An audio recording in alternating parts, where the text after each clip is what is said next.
အသက်ရှူတန်များကျွန်တော်ရောက်ခမတွေရဲ့ကျိန်ဆဲတန်တွေဟာသူတို့လည်းချောင်းထဲမှာပဲပျောက်ကွယ်သွားတယ်သူတို့ဟာလေပင်းညစ်ထားတဲ့ကြက်တွေလိုပဲပါဆက်ဟောင်းသားနဲ့ဘာတန်မှမထွက်နိုင်ကြဘူးလင်းရွက်ရွှမ်းရဲ့မျက်နှာကစက်ကူဖြူလိုဖြူဖြော့နေတယ်ဗီဒီယိုကစက်ဖွင့်နေတဲ့အိတ်ခမ်းဆိုဖာပေါ်မှာအိပ်ယာပေါ်မှာကျွန်တော်တို့အိတ်ခမ်းထဲမှာညဉ့်ညမ်းတဲ့မြင်ကွင်းတစ်ခုပြီးတစ်ခုအစိုးဆုံးအပိုင်းကတော့သူတို့ရဲ့စကားပြောဆိုမှုပဲအတန်ဖန်းဆက်နဲ့ကြည်လင်ပြတ်သားစွာမှတ်တမ်းတင်ထားတဲ့အဲ့ဒီလူမိုက်ကျန်းရီဟွိုင်သူပဲတော့တိမှလည်းနောက်ထပ်2 နှစ်လောက်စောင့်ရအောင်သူ့ကိုကွာရှင်းဖို့အကြောင်းပြချက်ရှာပြီးဘာမှမပါပဲထွက်သွားအောင်လုပ်မယ်စိတ်မပူပါနဲ့ကလေးကတေချာပေါက်ထသွေးပါစာစီစာရိုက်မားတာမဟုတ်တရွေ့အဲ့ဒီစာစီစာရိုက်မားတဲ့လူမိုက်ကျန်းရီဟွိုင်ဘယ်တော့မှတိမှမဟုတ်ဘူးစကားအောင်တိုင်းဟာလင်းရွက်ရွှမ်းရဲ့မျက်နှာကိုရိုက်ချလိုက်တယ်လို့ပဲချန်ဟောင်နဲ့သူတို့မိသားစုတစ်ခုလုံးရဲ့မျက်နှာကိုလည်းရိုက်ချလိုက်တယ်လို့ပဲကျွန်တော်ကိုလက်ညှိုးထိုးနေတဲ့ဆွေမျိုးတွေဟာအခုတော့တိတ်ဆိတ်ငြိမ်သက်နေကြပြီးသူတို့ရဲ့အကြည့်တို့အေဟာလင်းရွက်ရွှမ်းရဲ့မိသားစုကိုမထီမဲ့မြင်ပြုပြီးရွှန်ရှာဆက်ဆုပ်မှုတွေနဲ့ပြည့်နှက်နေတဲ့ချန်ဟောင်ရဲ့မိဘတွေလည်းရှိနေတယ်သူတို့ဟာရိုးသားဖြောင့်မတ်တဲ့လူတွေချစ်ပြီးအခုချိန်မှာတော့သူတို့မျက်နှာတွေဟာရှက်ရွံ့မှုကြောင့်ညီရဲနေကြတယ်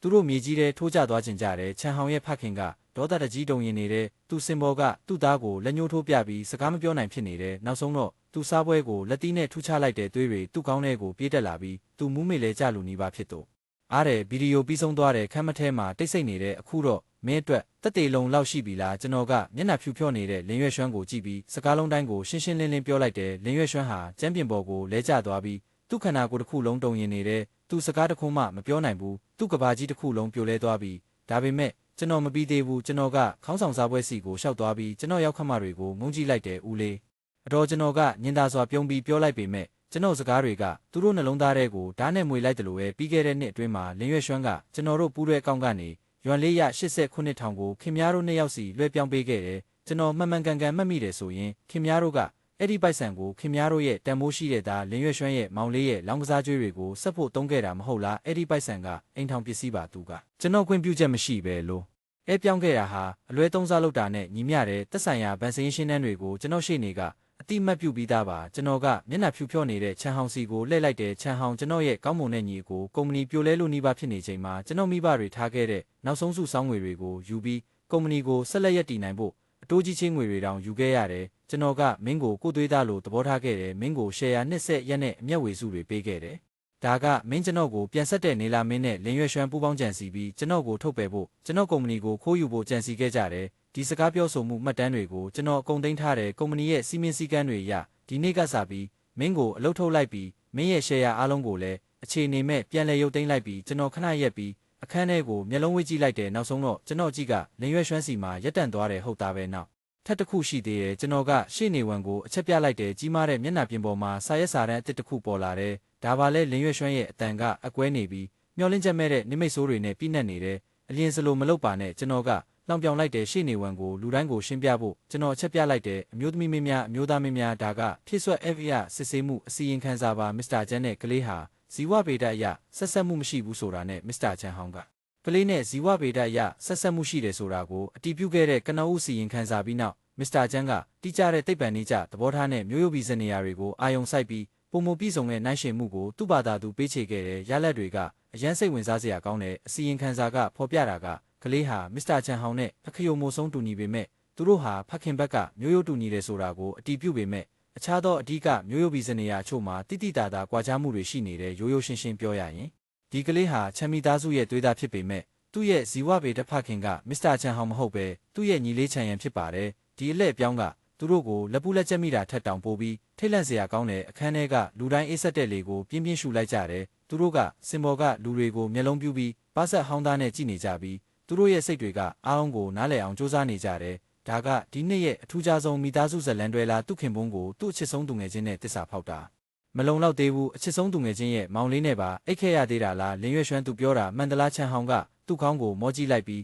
သူ့မျက်လုံးတွေကသွေးစွန်းနေတယ်သူကလင်းရွက်ရွှမ်းကိုဓာတ်နဲ့ထိုးသလိုစိုက်ကြည့်နေတယ်သူ့အကြည့်ကအရန်ပြင်းထန်လုံးလို့သူ့ကိုအရှင်လက်လက်စားပစ်ချင်နေတယ်လို့ပဲချန်ဟောင်းရဲ့ညီလေးကချန်ရန်ပါသူကဒီနှစ်မှာကောလိပ်100နှစ်ပဲရှိသေးတယ်သူကနွေရာသီကျောင်းပိတ်ရက်မှာကျွန်တော်ကုမ္ပဏီမှာခဏတာအလုပ်တင်ဆင်းခဲ့ဘူးတယ်ထက်မြက်ပြီးအေးဆေးတည်ငြိမ်တဲ့လူငယ်လေးတဲ့ရောက်သူဒီကိစ္စမှာပါဝင်ပတ်သက်နေလိမ့်မယ်လို့ကျွန်တော်ဘယ်တော့မှမတွေးခဲ့မိဘူးနှစ်တန်းပေါင်းများစွာကြာအောင်တောင်မတွေးခဲ့မိဘူးလင်းရွက်ရွှမ်းလုံးဝပြိုလဲသွားတယ်သူကချန်ဟောင်းရဲ့တက်ဖြတ်လိုတဲ့အကြည့်ကိုကြည့်ပြီးသူ့ခေါင်းကိုယူသွတ်စွာခါရမ်းနေတယ်သူ့စကားတွေကရှုပ်ထွေးနေတယ်မဟုတ်ဘူးဒါမမှန်ဘူးဟောင်ကျမရှင်းပြပါရစေကျမမလုပ်ခဲ့ဘူးကျမမင်းကိုပဲချစ်တာသူပဲချန်ရန်ပဲသူစကားမဆုံးခင်မှာချန်ဟောင်ရဲ့မိခင်ပုံမှန်အားဖြင့် နူးညံ့ကျင်နာတက်တဲ့အမျိုးသမီးတစ်ယောက်ဟာဒေါသထွက်နေတဲ့ကြားတစ်တကောင်လိုရှေ့ကိုခုံအုပ်လိုက်တယ်သူကလင်ရွက်ရွှမ်းရဲ့မျက်နှာကိုပြင်းပြင်းထန်ထန်ရိုက်ချလိုက်တယ်မင်းရှက်ရွံ့စရာကောင်းတဲ့မိန်းမယုတ်မင်းကငါတို့ချမ်းမိသားစုကိုဘာလို့ဒီလိုလုပ်ရတာလဲငါတို့မိသားစုကဘာလုပ်ခဲ့လို့ဒီလိုခံရတာလဲမင်းလိုကဆိုးနဲ့ကျိန်စာတင်ရတာလဲမင်းကငါသားတစ်ယောက်ကိုဖျက်ဆီးတာမလုံလောက်သေးဘူးလားဒုတိယသားကိုပါဖျက်ဆီးရဦးမှာလားငါမင်းကိုတက်ပစ်မယ်မင်းမိန်းမယုတ်အဲ့ဒီစကားနဲ့အတူသူကလင်ရွက်ရွှမ်းပေါ်ကိုခုံအုပ်ပြီးသူ့ကိုကုတ်ချရိုက်နှက်နေတယ်ဒါကိုမြင်တော့လင်ရွက်ရွှမ်းရဲ့မိခင်ကသူ့သမီးကိုကာကွယ်ဖို့ချက်ချင်းခုံဝင်လာတယ်အလဲလက်ရွယ်အမျိုးသမီးနှစ်ယောက်ဟာခဏထဲဝါတဲ့ပွဲခန်းမှလည်းမှာလမ်းဘေးရန်ပွဲသမားတွေလိုအော်ဟစ်ဆဲဆိုပြီးရန်ဖြစ်နေကြတယ်မြင်ကွင်းတစ်ခုလုံးရှုပ်ထွေးပွေလီသွားတယ်လင်ရွက်ရွှမ်းရဲ့ဖခင်နဲ့ချန်ဟောင်ရဲ့ဖခင်တို့ရဲ့မျက်နှာတွေကတလက်စီဖြူဖြောလိုက်နီးရဲလိုက်ဖြစ်နေပြီးဝင်ရောက်ဖြေရှင်းခြင်းပေမဲ့အရန်ရှက်နေကြရဲသူတို့ကဘေးမှာမတက်မတာရက်နေပြီးတက်ပြင်းချနေကြရုံပဲတက်နိုင်တဲ့ချန်ဟောင်ကတော့အားလုံးကိုတွေးဝေစွာကြည့်နေခဲ့တယ်သူအရန်ချရတဲ့အမျိုးသမီးနဲ့သူ့ရဲ့ဒေါသထွက်နေတဲ့မိခင်တို့တယောက်ကိုတယောက်ဆွဲဖျဲနေတာကိုသူကြည့်နေခဲ့တယ်ပြီးတော့ရုတ်တရက်သူရဲတော့အားပဲအဲ့ဒီအတန်ကမိုရာထက်တောင်ပိုနာခြင်းစရာကောင်းပြီးကိုလောင်ပြောင်မှုနဲ့မျောလင်းချက်မဲ့မှုတွေနဲ့ပြည့်နှက်နေတယ်သူအရန်စူးစမ်းခဲ့တယ်သူ့ညီကိုတစ္ဆာဖောက်ခဲ့တယ်သူ့နမီကိုပါဖျက်ဆီးခဲ့တယ်သူကနောက်ဆုံးမှာအနိုင်ရသူဖြစ်လိမ့်မယ်လို့ထင်ခဲ့တာဒါပေမဲ့နောက်ဆုံးမှာတော့သူကသူ့ညီအတွက်ကလေးမွေးပေးတဲ့နောက်ထပ်ခင်မုန်းဖြစ်သူတယောက်ပဲသူကအကြီးဆုံးအတနာစရာအကောင်းဆုံးလူမိုက်ပဲကျွန်တော်ကဒီပြဇက်ကိုအေးဆက်စွာကြည့်နေခဲ့တယ်ကျွန်တော်တနာစိတ်တစ်ဆက်မှမရှိဘူးဒါကသူတို့ထိုက်တန်တဲ့ကံကြမ္မာပဲကလေးကခြံရံရဲ့ကလေးဆိုတာကျွန်တော်ဘလို့သိလဲဆိုတာမင်းတို့သိကျင်နေမှာပဲဒါကမတော်တဆရှာဖွေတွေ့ရှိမှုတစ်ခုလို့ပြောလို့ရတယ်ကျွန်တော်လက်စားချေဖို့ဆုံးဖြတ်ပြီးနောက်မှာကျွန်တော်ကတိတ်ထောက်ထားတွေစုဆောင်အဲ့ဒါကိုပဲအာယုံမဆိုင်ခဲ့ဘူးလင်းရွက်ရွှမ်းတဲ့ချမ်းဟောင်ပေါ်မှာဘာလို့လဲဆိုတော့အဲ့ဒီဓာတ်သွေးကလေးကစူးတစ်ချောင်းလိုပဲကျွန်တော်နှလုံးသားထဲကိုအမြဲတမ်းထိုးဖောက်နေလို့ပဲချမ်းဟောင်ကဓာတ်သွေးဆိုတာကျွန်တော်သိပေမဲ့ကိစ္စတွေကအဲ့ဒီလောက်မရိုးရှင်းဘူးလို့ကျွန်တော်ခံစားမိတယ်သူ့ညီကိုယ်တောင်တစ္ဆာဖောက်နိုင်တဲ့လူသူ့ရဲ့ကြံစီမှုတွေမှာအရန်တိကျတဲ့လူသူကသွေးမျိုးစားလို့ကြီးမားတဲ့အားနည်းချက်ကိုတကယ်ပဲခြံထားခဲ့မှာလားဒါမှမဟုတ်တခြားနဲ့ပြောရရင်ဒီကိစ္စတစ်ခုလုံးကထောင်ချောက်တစ်ခုလားတတိထားတဲ့အနေနဲ့ကျွန်တော်ကစုံထောက်တစ်ယောက်ကိုငါပြီးလင်းရွက်ရွှမ်းတဲ့ချန်ဟောင်သူတို့ရဲ့လူမှုအတိုင်းဝိုင်းနဲ့ပြီးခဲ့တဲ့နှစ်အတွင်းသူတို့ရဲ့လှုပ်ရှားမှုတွေကိုပုံမနဲ့ဆိုင်စွာစုံစမ်းခိုင်းခဲ့တဲ့ချန်ဟောင်ပြင်လင်းရွက်ရွှမ်းမှာတခြားဓာတ်သွေးချစ်သူတွေရှိမရှိကျွန်တော်သိကျင်ခဲ့တဲ့စုံထောက်က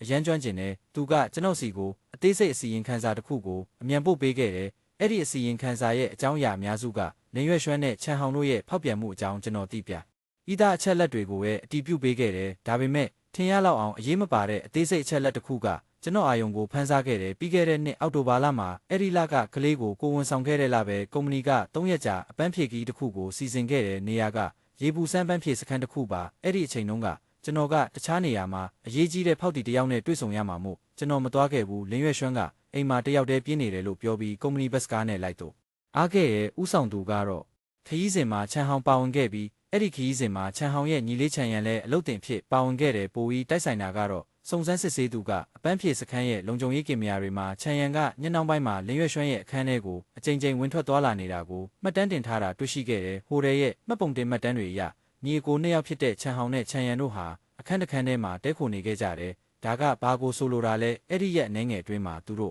့၃ယောက်ဟာအတူတူရှိနေခဲ့ကြတာဖြစ်နိုင်တယ်ဒီတွေ့ရှိမှုကကျွန်တော်ကိုကြောချမ်းသွားစေခဲ့တယ်ဒါကရိုးရှင်းတဲ့ဖောက်ပြန်မှုတစ်ခုမဟုတ်တော့ဘူးသူတို့ရဲ့ရှက်ရွံ့မှုကတကယ်ကိုအတိုင်းဆော့မရှိဘူးကျွန်တော်တန်တရားတွေကိုအတီးပြုတ်ဖို့အတွက်ဟက်ဗီယာစစ်ဆေးဖို့ကလေးရဲ့ဆံမင်ကိုယူနေအောင်မှာချန်ရန်စီကနေနမူနာယူဖို့နေလန့်ရှာခဲ့တယ်လုပ်ငန်းစဉ်ကအရန်ရိုးရှင်းပါတယ်ကျွန်တော်ကအလုပ်တင်တွေကိုကုမ္ပဏီအကျိုးခံစား권တွေပေးရဆိုတဲ့အကြောင်းပြချက်နဲ့ကုမ္ပဏီလိုကိုပါတဲ့ရေတန့်ဘူးတွေအများကြီးမှာယူခဲ့တယ်လူတဲ့ရောက်ချင်းစီရဲ့နမီကိုတောင်ရေးထိုးခဲ့တဲ့အုပ်ချုပ်ရေးဌာနကိုဖြန့်ဝေခိုင်းခဲ့တဲ့ချန်ရန်သူ့ဦးကိုတုံးပြီးတဲ့နောက်မှာကျွန်တော်ကထုတ်ကုန်ချုပ်ရင်းချက်ဆိုတဲ့အကြောင်းပြချက်နဲ့အစားထိုးလဲလှယ်ဖို့ပြန်ခေါ်ခဲ့တယ်အဲ့ဒီလိုနဲ့ဘယ်သူမှမသိလိုက်ပဲသူ့တနွေးပါတဲ့ခွက်ကိုကျွန်တော်ရရှိခဲ့တယ်အဲ့ဒါကပဲဒီနေ့ဒီပါတီပွဲမှာဒုတိယ FA အစီရင်ခံစာကိုဖြစ်ပေါ်လာစေခဲ့တယ်ကျွန်တော်ကချန်ဟောင်ဟာအကောက်ကျန်ဆုံးဝန်ပုတွေလို့ထင်ခဲ့တာဒါပေမဲ့ရှေးဆိုအိုးစကားမှန်နေဆိုတာကိုကျွန်တော်မမျှော်လင့်ခဲ့ဘူးပိုစင်အကကျန်းကောင်ကိုချောင်းနေတုံးနောက်ကကြိုးကြကိုမသိဘူးလင်းရွက်ရွှမ်းရဲ့ကစားပွဲကကျွန်တော်ထင်ထားတာထက်အများကြီးပိုကြီးမားပြီးအများကြီးပိုညစ်ပတ်တယ်ကျွန်တော်ကရှေ့ကရှုပ်ထွေးနေတဲ့မြင်ကွင်းကိုကြည့်လိုက်တယ်လင်းနဲ့ချမ်းမီသားစုတွေဟာလုံးဝကိုရှုပ်ထွေးနေတယ်တယောက်ကိုတယောက်ဆွဆွဲနေကြတယ်ကျိန်ဆဲနေကြတယ်လူတဘာဝရဲ့အဆိုးဆုံးအပိုင်းကိုလူတိုင်းမြင်အောင်ဖော်ထုတ်ပြသနေကြတယ်ကျွန်တော်ကတော့အေးဆက်တဲ့ပရိသတ်တယောက်လိုပဲဒီတရားမှာကအချိန်တော်ကြာဆွဲဆက်နေခဲ့တဲ့ဟိုတယ်လုံခြုံရေးတွေရောက်လာပြီးရန်ဖြစ်နေတဲ့လူအုပ်ကိုခွဲထုတ်နိုင်ခဲ့တဲ့အထိပဲလင်းရွက်ရွှမ်းရဲ့ဆံပင်တွေကဖရိုဖျဲဖြစ်နေတဲ့သူ့မိတ်ကပ်တွေကလုံးဝပျက်စီးနေပြီးယူသွတ်နေတဲ့မိန်းမတယောက်လိုတနာစရာကောင်းနေတဲ့ကျန်းရီဝေမင်းအခုကျင်းနေပြီလားမင်းလူတိုင်းကိုဖျက်ဆီးလိုက်ပြီးမင်းပျော်နေပြီလားမင်းကနှဆိုးပဲကျွန်တော်ကသူ့စီကိုတဲ့လျှောက်သွားပြီးဒူးထောက်လိုက်တဲ့သူ့မျက်လုံးတွေကိုစိုက်ကြည့်ပြီး တင်းငိမ့်စွာပြောလိုက်တယ်မဟုတ်ဘူးကျွန်တော်မကျေနပ်သေးဘူးကျွန်တော်ထက်လိုက်ပြီးလင်းနဲ့ချမ်းမိသားစုဝင်တိုင်းကိုမျက်လုံးဝေးကြည့်လိုက်တယ်ကျွန်တော်အတန်ကမကြေရင်မဲ့လူတိုင်းရဲ့နားထဲမှာရှင်းရှင်းလင်းလင်းထွက်ပေါ်လာတယ်ဒီနေ့ကလေးမွေးနေ့ပွဲကအစပဲရှိသေးတယ်နောက်တစ်ခါကျွန်တော်တို့တရားရုံးမှာတွေ့ကြရလိမ့်မယ်ကလေးမွေးနေ့ပွဲကလုံးဝကိုပြက်လုံးတစ်ခုဖြစ်သွားတယ်ကျွန်တော်တို့အားလုံးနောက်နေ့မှာဒေတာရင်းသတင်းတွေရဲ့ခေါင်းစည်းပိုင်းဖြစ်သွားကြတယ်ခေါင်းစည်းတိုင်းကတစ်ခုထက်တစ်ခုပိုပြီးစိတ်လှုပ်ရှားစရာကောင်းတဲ့ချမ်းသာတဲ့မိသားစုချင်းရန်ဖြစ်မှုတွေရဲ့ကောလာဟလတွေတစ္ဆာရှိတဲ့အခါကလေးမွေးနေ့ပွဲမှာသူ့ဇနီးရဲ့ဖောက်ပြန်မှုကိုဖော်ထုတ်ဇီဝပေတသားကတူလေးဖြစ်နေဒီနှစ်ရဲ့တရားမှာအမျိုးသမီးတို့ခင်မိုးနဲ့ဦးညီကိုချင်းရန်ဖြစ်မိသားစုနှစ်စုစစ်ဖြစ်ကျွန်တော်တို့နာမည်တွေကိုသတင်းတွေမှာဝါထားပေမဲ့ဒီလူမှုအတိုင်းဝိုင်းကတိတ်မကျဲဘူးမျက်စိရှိတဲ့ဘသူမဆိုတစ်ချက်ကြည့်လိုက်တာနဲ့ပဲသူတွေလဲဆိုတာတိတယ်တစ်ချိန်လုံးကအတင်းအဖျင်းတွေကနေရာအနှံ့ပြန့်နှံ့နေခဲ့တယ်ကျွန်တော်ကလူတိုင်းရဲ့တနာစရာအရာဖြစ်လာခဲ့တယ်တနာစရာကောင်းတဲ့လုံးဝကိုလိန်ညာခံရတဲ့ကောင်လေးတစ်ယောက်လင်းရွှဲရွှမ်းတဲ့ချန်ဟောင်တို့အပြင်သူတို့မိသားစုတွေကတော့လမ်းဖြတ်ကူးတဲ့ကြွက်တွေလိုဖြစ်သွားကြတယ်လူတိုင်းကလိုက်ဖမ်းပြီးရိုက်နှက်ကြတယ်လင်းနဲ့ချမ်းမိသားစုတွေကတယောက်ကိုတယောက်လုံးဝကိုရန်ဖြစ်ကြတယ်ကျွန်တော်ကြားတဲ့အဲ့ဒီနေ့ကဟိုတယ်ကနေထွက်လာပြီးနောက်မှာကားပါကင်မှာမိသားစုနှစ်စုကအကြီးကျယ်ရန်ဖြစ်ခဲ့ကြလဲလို့ကျွန်တော်ကြားတဲ့ချန်ဟောင်ကသူ့ညီလေးချန်ရန်ကိုနာကျင်အောင်ရိုက်နှက်ခဲ့တဲ့ချန်ဟောင်ရဲ့မိဘတွေကလင်းရွှဲရွှမ်းလိုဈေးပေါ်တဲ့မိန်းမယုတ်ကိုဘာမှမပါပဲထွက်သွားအောင်လုပ်မယ်လို့ကြိမ်ဆိုခဲ့ကြတယ်ကလေးကိုတောင်ထားခဲ့ရမှာမဟုတ်ဘူးဒါပေမဲ့လင်းမိသားစုကလည်းမတိုက်ပဲအရှုံးမပေးဘူးသူတို့ကချန်ရန်ကလင်းရွှဲရွှမ်းကိုအတင်းတမပြုတ်ကျင့်ခဲ့တယ်လို့အခိုင်အမာပြောဆိုခဲ့ကြတယ်သူတို့ကသူ့ကိုလိမ်ပိုင်းဆိုင်ရာစော်ကားမှုနဲ့တရားစွဲမယ်လို့ချိန်ချောက်ခဲ့ကြပြီးချမ်းမိသားစုကသူတို့ကိုတင့်တော်တဲ့ရှင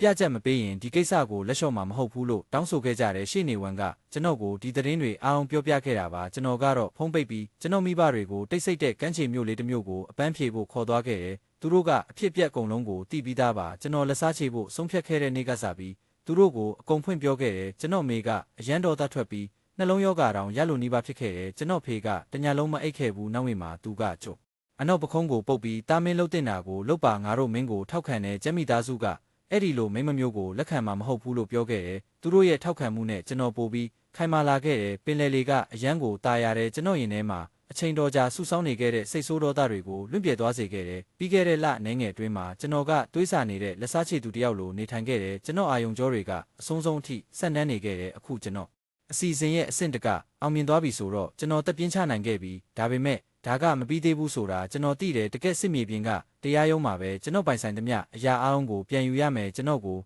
နာကျင်အောင်လုပ်ခဲ့တဲ့သူတွေကိုဥပဒေရဲ့တရားမျှတမှုကိုရင်ဆိုင်စေရမယ်တပတ်ကြာမှာကျွန်တော်မြို့ကိုပြန်လာပြီးတရားရုံးမှာတရားဝင်ကွာရှင်းမှုလျှောက်ထားခဲ့တယ်ကျွန်တော်တောင်းဆိုချက်တွေကအရန်ရိုးရှင်းပါတယ်ကွာရှင်းပြက်ဆဲခြင်းလင်းရွှဲရွှမ်းကိုအမှားရှိသူဖြစ်ကြေညာရန်သူမသည်ကျွန်တော်တို့ရဲ့အိမ်ထောင်ပစ္စည်းအလုံးကိုဆွတ်လွတ်ပြီးဘာမှမပါပဲထွက်သွားရမည်သူမကသူမမိဘတွေကိုရှို့ဝက်လွဲပြောင်းပေးခဲ့တဲ့ရွမ်လေးရ89,000ကိုပြန်ပေးဖို့လဲကျွန်တော်တောင်းဆိုခဲ့တယ်လင်းရွှဲရွှမ်းနဲ့ချန်ဟောင်တို့နှစ်ဦးပေါင်းပြီးစိတ်ပိုင်းဆိုင်ရာနာကျင်မှုအတွက်ရွမ်တန်းပေးလျော်ဖို့လဲကျွန်တော်တောင်းဆိုခဲ့တဲ့တစ်ချိန်တည်းမှာပဲကုမ္ပဏီကအရေးပေါ်ရှယ်ယာရှင်စည်းဝေးကိုကျင်းပခဲ့တဲ့ရှယ်ယာရှင်အားအောင်ရှိမှာကျွန်တော်ကလင်းရွှဲရွှမ်းနဲ့ပူးပေါင်းပြီးကုမ္ပဏီပိုင်ဆိုင်မှုတို့အေကိုအလွဲသုံးစားလုပ်ဖို့ကြံစီခဲ့တဲ့တက်တေထောက်ထားတွေကိုတင်ပြခဲ့တဲ့ဒါရိုက်တာဘုတ်အဖွဲ့ကချန်ဟောင်ရဲ့ယာရုအားအောင်ကိုချက်ချင်းရုပ်သိမ်းပြီးသူ့ရဲ့ရှယ်ယာအားလုံးကိုအခြေအနေမဲ့ပြန်လည်ရုပ်သိမ်းဖို့တညီတညွတ်တဲသဘောတူခဲ့တယ်ချန်ဟောင်ကပြန်လည်တိုက်ခိုက်ဖို့စ조사ခဲ့တယ်အဲ့ဒီရှယ်ယာတွေကကျွန်တော်စီကလက်ဆောင်ဖြစ်ပြီးစိတ်ထင်တိုင်းပြန်ယူလို့မရဘူးလို့ပြောခဲ့တယ်ရှေ့နေဝန်ကမူရင်းရှယ်ယာလွဲပြောင်းသဘောတူစာချုပ်ကိုထုတ်ပြခဲ့တယ်အဲ့ဒီစာချုပ်မှာရှင်းရှင်းလင်းလင်းရေးထားတာကလက်ခံသူကကုမ္ပဏီရဲ့အကျိုးစီးပွားနဲ့ဂုဏ်သတင်းကိုပြင်းထန်စွာထိခိုက်စေတဲ့လုပ်ရက်တစ်ခုခုကိုကျူးလွန်ရင်ပေးလူသူက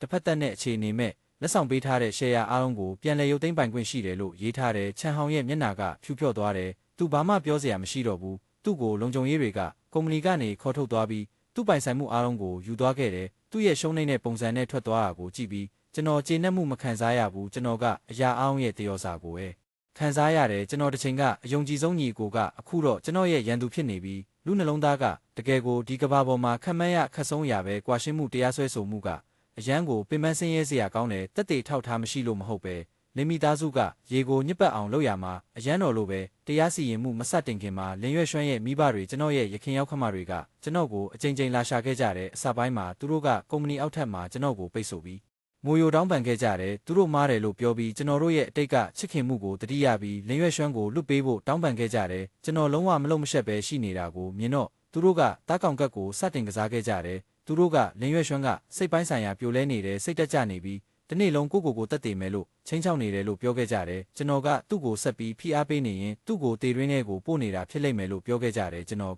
အဲ့ဓာတွေအားလုံးကိုလစ်လျူရှုခဲ့တယ်သူတို့ရဲ့နူးညံ့တဲ့နေလန်ရောကျန်းတဲ့နေလန်ရောနှစ်ခုလုံးမအောင်မြင်ပြီးနောက်မှာ သူတို့ရဲ့တင်းငယ်တဲ့ပြဆက်ကိုကြည့်ရတာကျွန်တော်ယွန်ရှာနီးငွေ့နေပြီးနောက်ဆုံးတော့သူတို့ရဲ့တကယ့်ဆိုးရုပ်တဲ့ပုံစံကိုပြသခဲ့ကြတယ်သူတို့ကကျွန်တော်ကိုချင်းချောက်လာခဲ့တယ်ကျန်းရီဟွိုင်ကိစ္စတွေကိုတိတ်ပြီးဖိအားမပေးပါနဲ့ထောင်ကျင်းနေတဲ့ခွေးတောင်ကိုက်တက်တယ်မင်းကလင်မီသားစုကိုအနိုင်ကျင့်ရတာလွယ်တယ်လို့ထင်နေတာလားမင်းကငါတို့ရဲ့ရွှဲရွှမ်းကိုဘာမှမပါပဲထို့အတော့အောင်လုပ်ရရင်ငါတို့မင်းကုမ္ပဏီမှာစူပူကြမယ်မိမိဘတွေအိမ်မှာစူပူကြမယ်မင်းကဘလောက်ကျေးဇူးကမ်းတဲ့ကောင်ဆိုတာလူတိုင်းကိုမြင်စေရမယ်ငါတို့ဘာမှဆုံးရှုံးเสียမရှိတော့ဘူးဒါကြောင့်ငါတို့ဘသူ့ကိုမှမကြောက်ဘူးအဆိုးဆုံးကတော့ငါတို့အတူတူကြဆုံးကြမယ်သူတို့ရဲ့ချင်းချောက်မှုတွေကိုကျွန်တော်မှတခုတည်းသောအဖြေပဲရှိတယ်လာခဲ့တာနဲ့ကျွန်တော်ဒီဖုန်းခေါ်ဆိုမှုကိုမှတ်တမ်းတင်ထားတဲ့ဖုန်းရဲ့တစ်ဖက်ကချက်ချင်းတိတ်ဆိတ်သွားတဲ့တရားရုံးမှာလင်းရွှဲရွှမ်းငားရမ်းထားတဲ့ရှေ့နေကတော့ခံမှန်းထားတဲ့အတိုင်းတနာစရာကောင်းတဲ့ကတ်ကိုစတင်ကစားခဲ့တယ်သူတို့ကလင်းရွှဲရွှမ်းရဲ့ဖောက်ပြန်မှုနဲ့ပိုင်ဆိုင်မှုအလွဲသုံးစားလုပ်မှုကိုလုံးဝရှောင်ရှားခဲ့တယ်အဲ့ဒီအစားသူတို့ကလင်းရွှေရွှန်ကိုမပျော်ရှင်တဲ့အိမ်ထောင်ရေးထဲမှာပိတ်မိနေတဲ့တနာစရာကောင်းတဲ့မိန်းမတစ်ယောက်အဖြစ်ပုံဖော်ခဲ့ကြတယ်ကျွန်တော်ကတနစ်ပတ်လုံးအလုပ်တွေနဲ့ပဲအချိန်ကုန်နေပြီးမိသားစုကိုလစ်လျူရှုခဲ့တယ်လို့သူတို့ကဆွဆွဲခဲ့ကြတယ်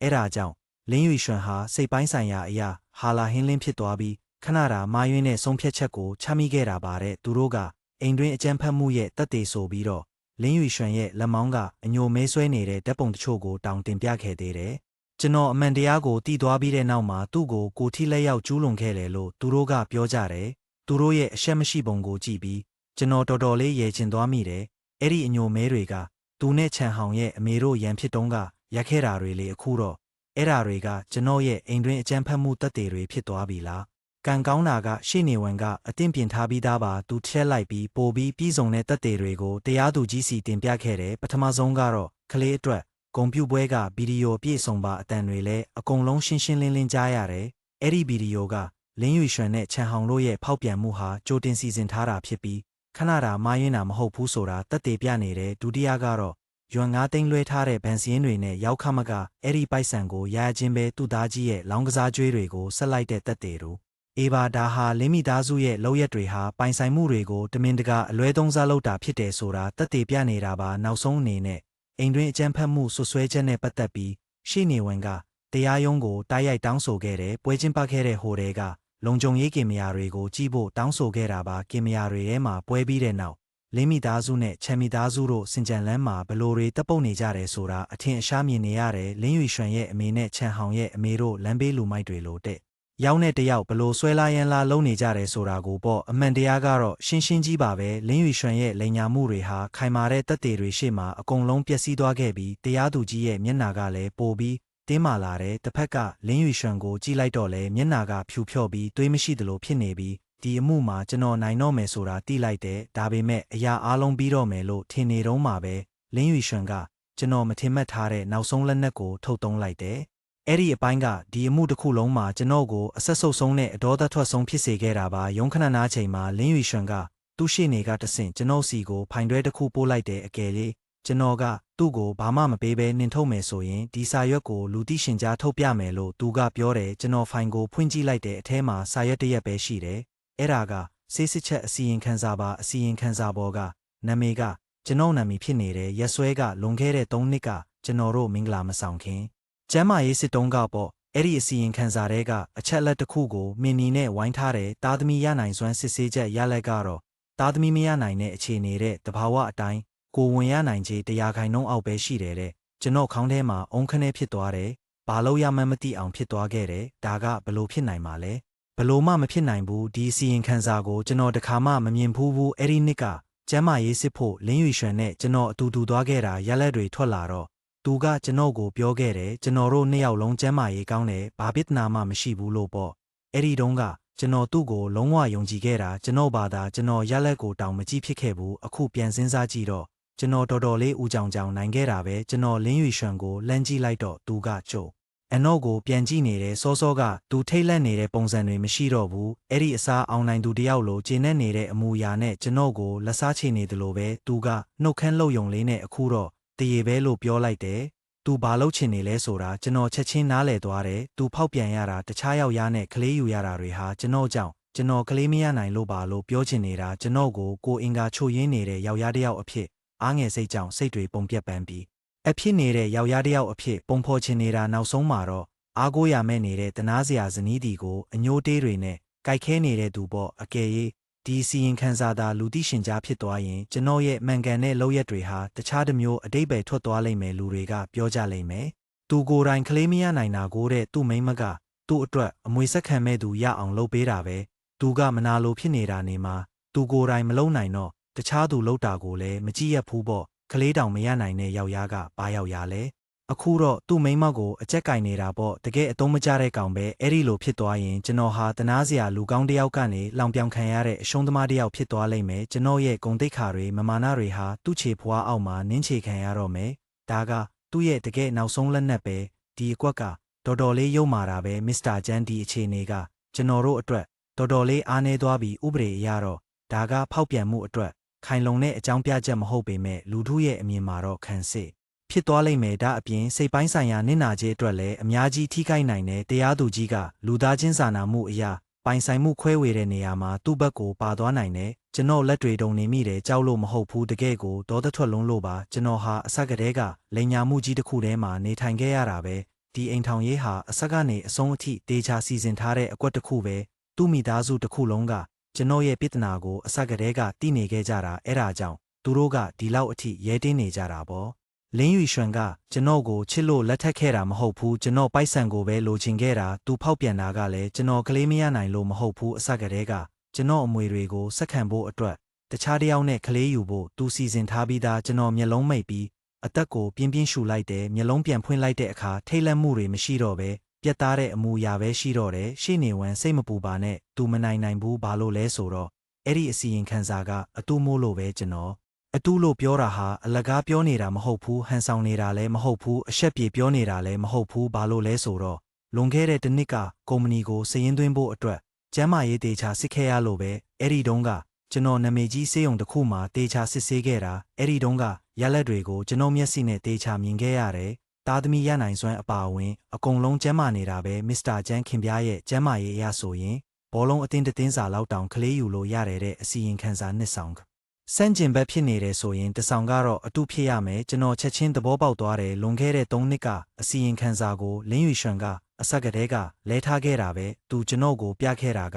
သူကြိုပြင်ထားတဲ့ကျမ်းမာရေးကောင်းတဲ့ဘာရှင်းပေါ့သူဝတ်ထားတာကတော့ဒီသားသမီးမရနိုင်တဲ့ဘာရှင်းပေါ့သူဘာလို့အဲ့ဒီလိုလုပ်ခဲ့တာလဲသူ့ရဲ့ရည်ရွယ်ချက်ကရှင်းပါတယ်ပထမအချက်ကတော့ဒါဟာသူ့အတွက်အာမခံချက်တစ်ခုပဲဒီနေ့မှာပြဿနာတက်လာရင်ဒီစီရင်ခံစာကိုထုတ်ပြပြီးကျွန်တော်ကိုအပြစ်ပုံချမယ်ပြီးတော့လူတွေရဲ့တနာမှုကိုယူမယ်ဒုတိယအချက်ကတော့ဒါကိုသုံးပြီးကျွန်တော်ကိုထိန်းချုပ်ဖို့ပဲကျွန်တော်ချို့ရင်းချက်ရှိနေတယ်လို့ယုံကြည်အောင်လုပ်ထားတာဒါမှသူဖောက်ပြန်တာကိုကျွန်တော်အတွက်လုပ်ပေးတာပါဆိုပြီးလှည့်စားလို့ရမှာကိုမိသားစုကိုထိန်းသိမ်းဖို့အတွက်လုပ်တာပါဆိုပြီးကျွန်တော်ကိုအာနာစိတ်နဲ့သူ့အပေါ်ပိုကောင်းလာအောင်လုပ်တာပေါ့ဘလောက်တောင်ယုံမာလိုက်တဲ့အစီအစဉ်လဲကျွန်တော်တို့မင်္ဂလာမဆောင်ခင်ကတည်းကသူကဒီနေ့အတွက်လန်ခင်းထားခဲ့တာပဲစဉ်းစားကြည့်ရင်းနဲ့တောင်ကြောချမ်းမိတယ်ကျွန်တော်ဘလို့မိမမျိုးကိုချစ်ခဲ့မိတာလဲရုံးပြန်ဆက်တဲ့အခါလင်းယူရွှန်ရဲ့ရှေ့နေကအဲ့ဒီအစီရင်ခံစာအတုကိုတရားရုံးကိုတင်ပြခဲ့တယ်တရားသူကြီးမင်းခင်ပြကျွန်တော်အမှုဒီလိုမိုင်းရင်းခဲ့ရတာဟာတရားလိုကျန်းရီဟွိုင်မှာသားသမီးမရနိုင်တဲ့ချို့ရင်းချက်ရှိနေလို့ပါကျွန်တော်အမှုက